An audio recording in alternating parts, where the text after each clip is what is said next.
ውድ የዚህ ቻናል ተከታዮች እንደምን አላችሁ? ዛሬ ደግሞ የምናየው የ80 ቅጠል ቆርቆሮ ቤት በብሎኬት ለማሰራት ምን ያህል ብር ይጨርሳል የሚለውን ነው።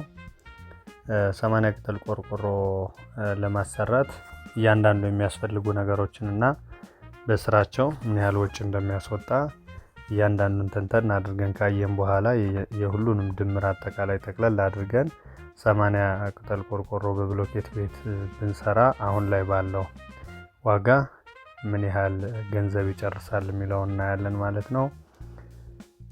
ይሄን ፔጅ ፎሎ፣ ላይክ፣ ሰብስክራይብ ያላደረጋችሁ ሰዎች ፎሎ እያደረጋችሁ ተከታተሉን ለማለት እንወዳለን። እንግዲህ 80 ቅጠል ቆርቆሮ ለመስራት እስከ 150 ካሬ ሜትር ያስፈልጋል ማለት ነው። 150 ካሬ ሜትር ቦታ ያላችሁ ሰዎች 80 ቅጠል ቆርቆሮ ብትሰሩ ምን ያህል ገንዘብ ይጨርሳል የሚለውን መጨረሻ ላይ የምታገኙት ይሆናል ማለት ነው። 80 ቅጠል ቆርቆሮ ስንሰራ እንግዲህ 6 ክፍል ይወጣዋል። አንድ ሰፋ ያለ ሳሎን፣ ሻወር ቤት እና ሽንት ቤት ያለው አዋቂዎች መኝታ ቤት፣ 2 የልጆች መኝታ ቤት የያዘ አንድ የእንግዳ ማረፊያ ክፍልና አንድ ኪችን ይይዛል ማለት ነው። እንግዲህ ይሄንን ተንተን አድርገን ምን ያህል ማቴሪያል ያስፈልጋል የሚለውና ለእያንዳንዱ ማቴሪያል ደግሞ ምን ያህል ብር ይጨርሳል የሚለውን እንደሚከተለው እናያለን ማለት ነው። በመጀመሪያ ቅድመ ዝግጅት ያስፈልገዋል። የሳይት ዝግጅት ያስፈልገዋል። በዚሁም የውሃ ማጠራቀሚያ ያስፈልጋል። ስቶር አይነት ነገር ያስፈልጋል። ለቅድመ ዝግጅት በጥቅል እስከ 30 ሺህ ብር ያስፈልገናል ማለት ነው። በሁለተኛ ደረጃ ለቀያሽ ባለሙያ በጥቅል እስከ 5 ሺህ ብር ያስፈልጋል። የተቀየሰውን ለመቆፈር በጥቅል እስከ 8 ሺህ ብር ያስፈልጋል ማለት ነው። አራተኛ ሴፕቲክ ታንክ ቁፋሮ ነው። በባለሙያ እስከ 12 ሺህ ብር ድረስ ሙሉ ቁፋሮን ይጨርስልናል ማለት ነው። ቀጣይ የምናየው የብሎኬት ስራ ነው። ብሎኬት ባለ 15 እና ባለ 10 ብንጠቀም አጠቃላይ ለውስጥ ግድግዳና ለውጭ ግድግዳ ለክፍልፋዮቹ ጨምሮ ማለት ነው ባለ 15 ሴንቲሜትር ብሎኬት ብንጠቀም 2900 አካባቢ ብሎኬት ያስፈልጋል እስከ ዌስቴጁ በፍሬ አንዱ ፍሬ 70 ብር ነው። አጠቃላይ ለባለ 15 ብሎኬት 203 ሺህ ብር ይፈጅብናል። ብሎኬት ባለ 10 ደግሞ ለፓራፊት ወሉ እስከ 300 ፍሬ አካባቢ ያስፈልጋል። የአንዱ ዋጋ 65 ብር ነው። አጠቃላይ 19500 ብር ይመጣል ለባለ 10 ብሎኬት። ሲሚንቶ ነው በቀጣይ የምናየው። ሲሚንቶ 260 ኩንታል ያስፈልጋል። በኩንታል 1800 ብር ነው። አጠቃላይ 468 ሺህ ብር ይመጣል ማለት ነው። አሸዋ 4 ቢያጆ በትልቁ ባለ 16 ሜትር ኪዩብ አንድ ቢያጆ 65 ሺህ ብር ነው። አጠቃላይ 260 ሺህ ብር ያስፈልጋል አሸዋ። ቀጣይ ገረጋንቲ ነው የምናየው። ገረጋንቲ 4 ቢያጆ ያስፈልጋል። አሁንም የአንዱ ቢያጆ ዋጋ 7 ሺህ ብር ነው። አጠቃላይ 28 ሺህ ብር ያስፈልገናል። ድንጋይን በምንመለከትበት ጊዜ 5 ቢያጆ ድንጋይ ያስፈልጋል። ለአንድ ቢያጆ 18 ሺህ ብር ነው። ለአምስቱ ቢያጆ 90 ሺህ ብር ይመጣል ማለት ነው። ጠጠር አንድ ቢያጆ ያስፈልጋል። በቢያጆ 29 ሺህ ብር ነው ማለት ነው። የተለያየ አይነትና ቁጥር ሚስማሮችን ደግሞ በካርቶን በምንገዛበት ጊዜ አንዱ ካርቶን 1200 ብር ነው። ወደ 15 ካርቶን ያስፈልገናል። ለአጠቃላይ 18 ሺህ ብር ለሚስማር ወጪ እናወጣለን። ቀጣይ ቆርቆሮ ነው። 80 ቅጠል ቆርቆሮ ስላልን ከላይ 80 ቆርቆሮ ያስፈልጋል ማለት ነው። ለአንዱ 800 ብር ነው። አጠቃላይ 64 ሺህ ብር ለቆርቆሮ ወጪ ይጠይቀናል። ቀጣይ የምንመለከተው የእንጨት ስራ ነው።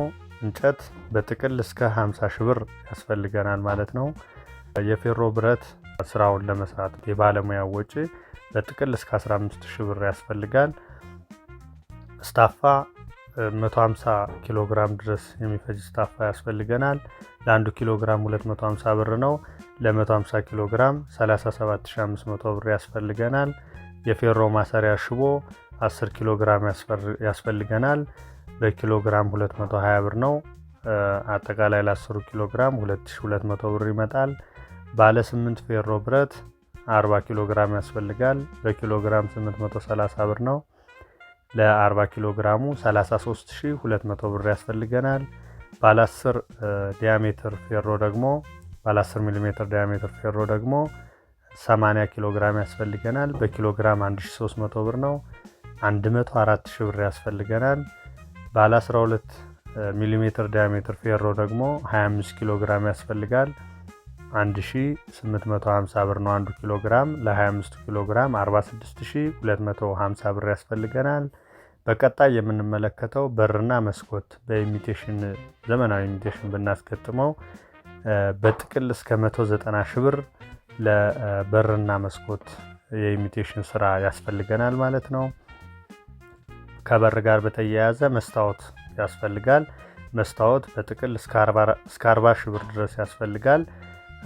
40 እና የበርና አጠቃላይ በርና መስኮት እስከ መስታወቱ ወደ 230 ሺህ ብር አካባቢ ያስፈልጋል እንደማለት ነው።